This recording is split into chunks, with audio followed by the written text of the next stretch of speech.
আমাদের এদিকে তো একটু বেশিই ঠান্ডা। আর কাল রাত থেকে প্রচণ্ড ঝোড়ো হাওয়া দিচ্ছে, কারণ পৌষ পার্বণ তো প্রায় এসেই গেল, গঙ্গাসাগরের মেলা, তার আগে তো ভীষণ ঠান্ডা পড়েই। আর কেন যে আমি ঠান্ডায় বিয়ে করার ডিসিশনটা নিয়েছি না, আমি জাস্ট ভেবে পাচ্ছি না, আমি মেলাতে পারছি না, শীতটাকে আমি ঠিকঠাকভাবে এনজয় করতে পারছি না। ভাত খেয়ে উঠলাম আর কম্বলের তলায় ঢুকলে আর বেরিয়ে কোনো কাজ করতে মানে করার ইচ্ছাই নেই। হাতে গোনা মাত্র কটা দিন বাকি, প্রচুর কাজ বাকি আছে। বিয়ের কার্ড তো অনেকদিন আগেই বানানো হয়ে গেছে, অনেক দিন আগে, বাট কাউকেই এখনো আমরা নেমন্তন্ন করে উঠতে পারিনি। কারণ হচ্ছে আমরা অনুকূল ঠাকুরের দীক্ষিত, তো দেওঘরের আশ্রমে গিয়ে আমাদের আগে কার্ডটা দিয়ে আসার কথা, তারপর সবাইকে নেমন্তন্ন করার কথা। তো যাবো করে সময়ের অভাবে যাওয়া হয়নি, আগে গেলে হতো, বাট মিডিলে আমরা যাওয়ার চেষ্টা করেছিলাম, আমি মা ছোটো মাসি মিলে গিয়ে কার্ডটা আজ দিয়ে কাল চলে আসতাম। কিন্তু যাওয়ার টিকিট আমরা পেয়েছিলাম, আসার টিকিট অ্যাভেলেবেল ছিল না, অনেক রাতটা স্টেশনে এসে ওয়েট করতে হবে, আর মা এগুলোতে একটু ভয় পায়, তো সেজন্য যাওয়া ক্যান্সেল করা হলো। আর একটু অসুবিধাও হয়ে গেছিলো বলে যেতে পারলাম না। আর আমি মাকে আগে বলেছিলাম যে আমাদের এখন যাওয়াটাও রিস্ক হয়ে যাবে, কারণ সময়ের বড্ড অভাব। আর বাড়ির সামনে যে মন্দিরটা আছে আমাদের একটু দূরে, তো ওখানে গিয়ে ঠাকুরকে কার্ড দিয়ে নেমন্তন্ন করে আসি। তো আজকে ওখানেই যাব, গিয়ে নেমন্তন্ন করে আসবো আর প্রার্থনাটা করব, তারপর কার্ড দেবো, দিয়ে এসে দেন আমরা স্যাটারডে সানডে থেকে নেমন্তন্নটা করা শুরু করতে পারবো। আগে মামার বাড়ি মাসির বাড়ির ওদিকের কাজটা মিটিয়ে চলে আসবো, কারণ ওগুলো দূরের, আর পাড়ারগুলো তো পরে করলেও হবে, কাছাকাছি যেহেতু আছে।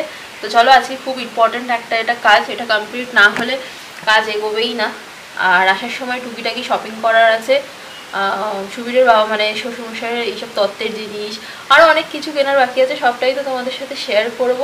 চলো ব্লগটা দেখতে থাকো। আমি তো অলমোস্ট রেডি, মা রেডি হচ্ছে, ঠান্ডায় মায়েরও খুব কষ্ট হচ্ছে আর কি, আর মিস্ত্রিরও কাজ মানে এর মধ্যে আরও টুকটাক চলছে বলে না আরও প্রবলেম হচ্ছে। তো মা বলছে কার্ড নে, না হলে ভুল হয়ে যাবে। তো আমি কার্ড নিয়ে চলে এসেছি, পেনটাও নিলাম, কি লিখবো জানি তো না, পেনটা আর কার্ডটা নিয়ে যাই। আর ব্লাউজ বানাতে দেওয়া এখনও শেষ হচ্ছে না, এটা হচ্ছে আমার বোনের ব্লাউজ, এটা বানাতে দিতে হবে। আর এই শাড়িটার ব্লাউজ পিসটা এখনও কাটা হয়নি, তো মাকে দিয়ে এখন কাটিয়ে এটা আসার সময় এটা আর এটা বানাতে দিয়ে আসবো। অলরেডি বানাতে দেওয়া আছে অনেকগুলো, 3টে হয়তো ডেলিভারি করে দিয়েছে, এখনও 6-7টা বাকি আছে। মায়েরগুলো তো বাকি আছেই আছে, মনে হয় 1 ডজন শুধু ব্লাউজ বানালাম। যে মা রেডি হচ্ছে ঠান্ডায়, রেগে যাচ্ছে।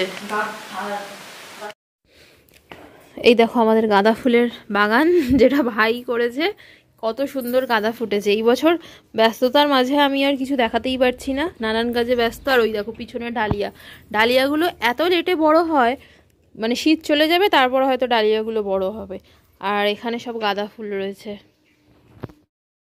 আর তোমাদের বলছিলাম কাজ চলছে, এই জায়গাটার কাজ চলছে, এখানে আমার মেহেন্দি সেরিমনি হবে, তো সেজন্য সব কাজ চলছে, এখনও কাজ কমপ্লিট হয়নি, কবে যে কি কমপ্লিট করবে জানি না।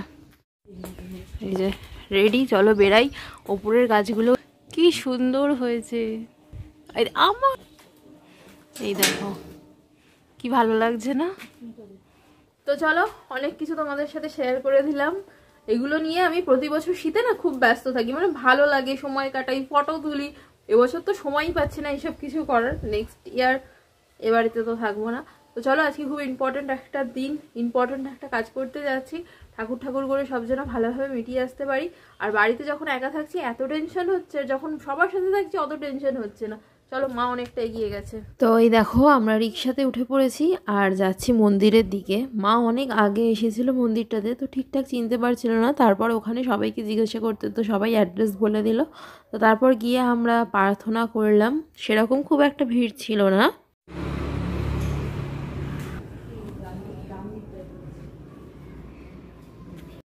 মন্দিরে যিনি পুরোহিত ছিল ঠাকুরকে কার্ডটা পড়ে নিমন্ত্রণ জানাচ্ছে, দেখতেই পাচ্ছ তোমরা। আর আমি তো সব কিছুতেই শুধু কেঁদে ফেলছি। মন্দির থেকে ফেরার সময় আমরা তারপর চলে গেছিলাম ঠাকুমার শাড়িটা দেখতে। এই দোকানটা না বহু পুরানো, আমার খুব মনে আছে, মেডিয়াপুরের মা কালী বস্ত্রালয় খুবই ফেমাস একটা দোকান। আমি ঠাকুমা মার সাথে ছোটোবেলাতে যেতাম, তো ওই দোকানেই আমরা গেছি। এখন তো দোকানটা 2 ভাইয়ের পার্টিশন হয়ে গেছে, বাট দোকানটা একসময় প্রচুর বড় ছিল আর ফেমাস, নাম করাও ছিল। তো এখানে মা শাড়ি দেখছে ঠাকুমার জন্য, আর তাঁতের শাড়ি দেখছিলাম। ঠাকুমার তো অনেক বয়স হয়ে গেছে, আর আমার নিজের ঠাকুমাও যদি এখন থাকতো কতটা যে আনন্দ করতো। আমি অনেক কিছু মিস করছি, যেমন বাবাকে, কাকাদের, অনেক কিছু, যে অনেক ভাই বোন আমরা। তো যাই হোক, তারপর আমরা গেছিলাম একটা গায়ের চাদর কিনতে। হঠাৎই রিলস দেখতে দেখতে মনে পড়েছে যে সুবীরের জন্য তো একটা গায়ের চাদর কিনতে হবে। তো দেখতে পেয়ে বললাম যে মা চলো এটা কিনে নিই, আর তার সাথে সাথে মাও একটা চাদর কিনছিল। এই প্রিন্টটা আমার ভীষণ ভালো লাগছিল, আর এর সাথে আরও একটা প্রিন্ট ছিল। তো আমরা মোটামুটি একটা প্রিন্টেরই নিলাম, কারণ হচ্ছে এই চাদরটা ও গায়ে দিয়ে আর কখনোই হয়তো গায়ে দেবে না, তো সেই জন্য একটা নর্মাল নিয়ে নিলাম। আর আমারটা তো আগেই আমি কিনে নিয়েছিলাম সব কিছুর সাথেই। তো আমাদের দুটো চাদর নেওয়া হয়েছে, একটা মায়ের জন্য আর একটা সুবীরের জন্য। তারপর মা আরও ঠাকুরের টুকিটাকি কাপড় এইসব কিনছিল। এই দোকানটাও বহু পুরানো, আর মা এখান থেকেই কেনে। তারপর ওখান থেকে চলে গেছিলাম কেনাকাটা কমপ্লিট করে মেটিয়াবুরুজের ফেমাস বিচালি ঘাটে, মানে টুকরোপট্টিতে। এখানে তো অনেক দোকান আছে। তারপর চলে গেছিলাম আবারও ব্লাউজের দোকানে, বোনের ব্লাউজ আর আমারটা বানাতে দিচ্ছি। চলে এসেছি বাড়িতে। আজকের এই যে শপিং মোটামুটি এতদূর। এখানে আছে আমার শ্বশুরমশাইয়ের প্যান্ট জামার পিস, যেটা কাতি সড়ক থেকে কিনেছি, মানে বিচালিঘাট থেকে।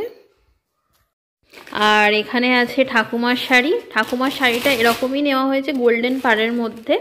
এই যে পাড়টা, অনেকই ওনার বয়স হয়ে গেছে, তো এখন মনে হয় হাঁটা চলাও ঠিকঠাক করতে পারে না। আমি দেখিও নি যদিও ওনাকে কোনোদিনও, গিয়েই ফার্স্ট টাইম দেখবো। তো ওনার জন্য এরকম টাইপেরই শাড়ি কেনা হয়েছে।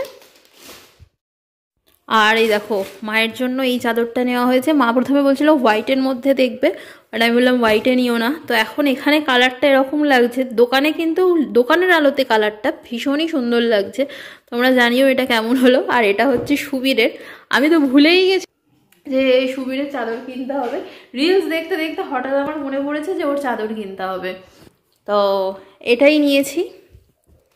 কেমন হয়েছে কমেন্ট করে জানিও। খুলবো না, কারণ ভাঁজ করতে হবে। আর এর মধ্যে তো পেটিকোট এইসব আছে, তবুও কালকে একটা ব্লাউজ মিসিং হয়ে গেছে, কেনা হয়নি।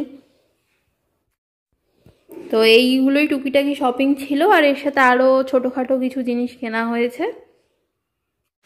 জিনিসপত্রের যা দাম ধারণার বাইরে।